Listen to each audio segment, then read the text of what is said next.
Maharashtra TV news, आवाज सर्वसामान्यांचा। Breaking news. आंतरराष्ट्रीय अंमली पदार्थ विरोध दिनानिमित्त सोनगीरमध्ये जनजागृती रॅली, विद्यार्थ्यांचा उत्स्फूर्त सहभाग। आंतरराष्ट्रीय अंमली पदार्थ विरोध दिनानिमित्त सोनगीर पोलीस स्टेशन व प्रवक्ता शीतल अकॅडमी सोनगीर यांच्या संयुक्त विद्यमाने अंमली पदार्थांच्या दुष्परिणामांविषयी जनजागृती करण्यासाठी भव्य रॅलीचे आयोजन करण्यात आले। या रॅलीत इयत्ता 10वी व 12वीच्या विद्यार्थ्यांनी मोठ्या संख्येने सहभाग घेत समाजाला व्यसनमुक्तीचा संदेश दिला।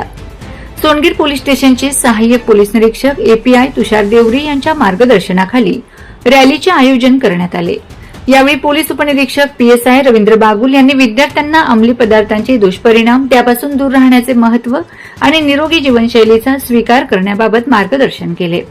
प्रवक्ता शीतल अकॅडमीचे संचालक सागर पटेल यांनी विद्यार्थ्यांना व्यसनमुक्त समाज घडविण्यासाठी प्रत्येकाने पुढाकार घेण्याचे आवाहन केले। अंमली पदार्थांपासून दूर राहून शिक्षण, संस्कार आणि चांगल्या सवयी अंगीकारणे हीच उज्ज्वल भविष्याची गुरुकिल्ली आहे, असे त्यांनी सांगितले। या जनजागृती रॅलीत विजय पाटील, सोनगीर पोलीस शिक्षिका काजल जैन, शुभांगी बडगुजर, नैना पाटील, भावना माळी, मीनाक्षी माळी, काजल माळी तसेच पोलीस कर्मचारी आणि विद्यार्थी मोठ्या संख्येने उपस्थित होते। रॅली दरम्यान विद्यार्थ्यांनी व्यसनमुक्तीचे संदेश देणारे फलक हातात घेऊन घोषणाबाजी करत नागरिकांमध्ये अंमली पदार्थांविरोधात जागरूकता निर्माण केली। वंदे महाराष्ट्र टीव्ही मीडिया प्रतिनिधी शोभा पाटील, शिंदखेडा।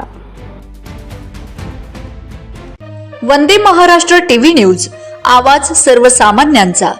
अशाच नवनवीन बातम्या पाहण्यासाठी आमच्या चॅनलला सबस्क्राइब करा, बेल आयकॉनला क्लिक करा।